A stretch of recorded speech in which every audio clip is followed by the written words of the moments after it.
అనుభవజ్ఞుడైన pilot నడిపినప్పటికీ అహ్మదాబాద్లో ఘోర ప్రమాదం జరగడంతో బోయింగ్ విమానాలు ఎంతవరకు సురక్షితమనే ప్రశ్నలు మళ్లీ వ్యక్తమవుతున్నాయి.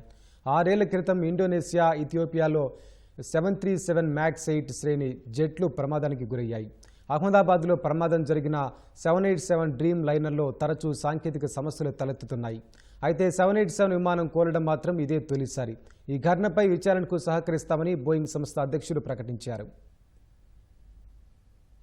అహ్మదాబాద్లో జరిగిన ఘోర విమాన ప్రమాదం గగనతలంలో ప్రయాణాల భద్రతకు సంబంధించిన అంశాల్ని మరోసారి తెరపైకి తీసుకొచ్చింది. ప్రపంచంలోని వివిధ సంస్థల తయారీ విమానాలతో పోల్చినప్పుడు బోయింగ్ ఎయిర్క్రాఫ్ట్లో సాంకేతికత, భద్రత, వేగం, ఇంధన వినియోగం పరంగా అత్యున్నతమైనవనే అభిప్రాయం ఉంది.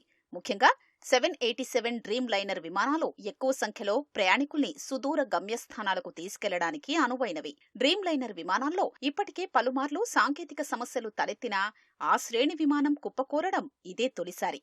అహ్మదాబాద్ ప్రమాదం నేపథ్యంలో బోయింగ్ విమానాలు ఏ మేరకు సురక్షితమైనవనే సందేహాలు వ్యక్తమవుతున్నాయి.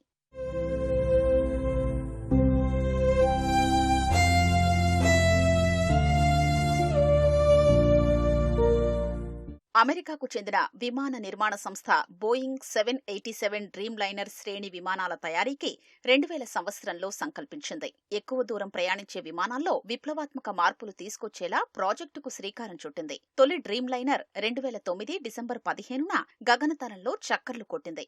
ప్రపంచవ్యాప్తంగా 787 డ్రీమ్ లైనర్ విమానాల్లో ఇప్పటి వరకు 100 కోట్ల మందికి పైగా ప్రయాణించారని బోయింగ్ సంస్థ ఇటీవల ప్రకటించింది. వివిధ విమానయాన సంస్థల వద్ద 1148కి పైగా ఈ శ్రేణి విమానాలు ఉన్నాయి. ఎయిర్ ఇండియా 34 డ్రీమ్ లైనర్ల ద్వారా ప్రయాణికులకు సేవలందిస్తోంది. బోయింగ్ 787-8 డ్రీమ్ లైనర్ శ్రేణి విమానాలు హైడ్రాలిక్ లీక్, బ్యాటరీ సమస్యలతో పలుమార్లు ఎమర్జెన్సీ ల్యాండింగ్ అయ్యాయి. ఈ ఏడాది జనవరి 24న అమెరికా ఎయిర్లైన్స్ కు చెందిన 2 విమానాల్లో సమస్యలు తలెత్తాయి. సాంకేతిక వైఫల్యాలే ఈ ఘటనలకు కారణమని నిపుణులు తేల్చారు. 2013లో వివిధ దేశాల్లో 8 సార్లు పలు రకాలైన ఇబ్బందులు ఏర్పడ్డాయి. బోయింగ్ ఇంజనీర్ ప్రజావేగు సామ్ సలేపూర్ వివిధ మీడియా సంస్థలకు ఇచ్చిన ఇంటర్వ్యూల్లో డ్రీమ్ లైనర్లలోని లోపాలపై హెచ్చరించారు. బోయింగ్ 777, 787 డ్రీమ్ లైనర్ మోడళ్ల నిర్మాణంలో నాణ్యత లోపించిందని ఆరోపించారు. ఈ ఆరోపణల్ని బోయింగ్ తోసిపుచ్చింది.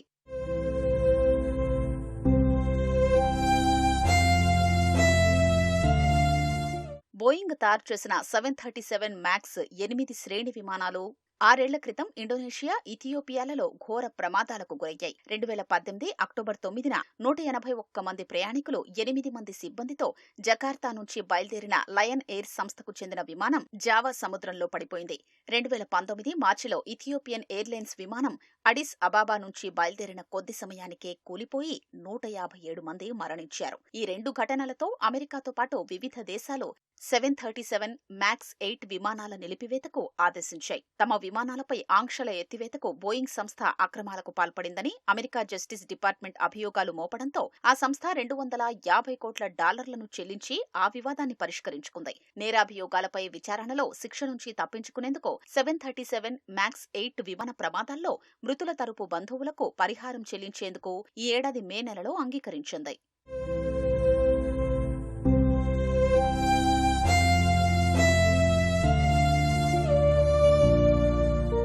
అహ్మదాబాద్లో ప్రమాదానికి గురైన విమానం 11.5 ఏళ్ల పాతది. వైమానిక విమానాల విశ్లేషణ సంస్థ సిరియం ప్రకారం ఆ విమానం 41,000 గంటలు ప్రయాణించింది.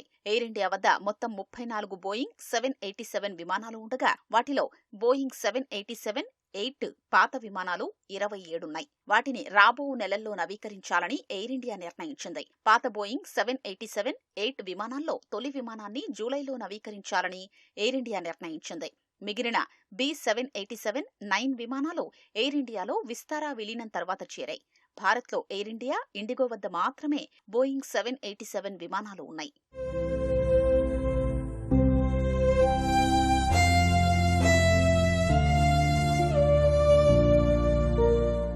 అహ్మదాబాద్లో కూలిన డ్రీమ్ లైనర్ విమానాన్ని తొలిసారి 2013 డిసెంబర్ 14న నడిపారు. 2014 జనవరి 28న ఎయిర్ ఇండియాకు అందించారు. ప్రమాదానికి గురైన విమానంలో 18 బిజినెస్ క్లాస్ సీట్లు, 238 ఎకానమీ సీట్లున్నాయి. 41,000 గంటలు తిరిగిన విమానం మొత్తంగా 8,000 టేకాఫ్లు, ల్యాండింగు జరిగింది. గత 12 నెలల్లోనే 700 సార్లు కిందకు దిగి నింగికి ఎగిసింది. ప్రమాదం జరిగిన విమానంతో కలిపి ఎయిర్ ఇండియా వద్ద 34 బోయింగ్ 787లు ఉండగా మరో 20 విమానాలకు ఆర్డర్ పెట్టింది. మరో 24 విమానాలు తీసుకునే ఉద్దేశం ఉందని లెటర్ ఆఫ్ ఇంటెంట్ కూడా ఇచ్చింది.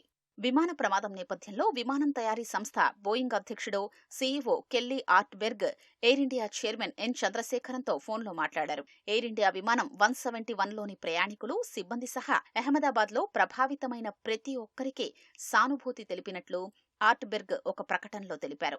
భారత aircraft accident investigation bureau AAIB నేతృత్వంలోని దర్యాప్తునకు మద్దతివ్వడానికి బోయింగ్ సిద్ధంగా ఉందని ఆయన తెలిపారు.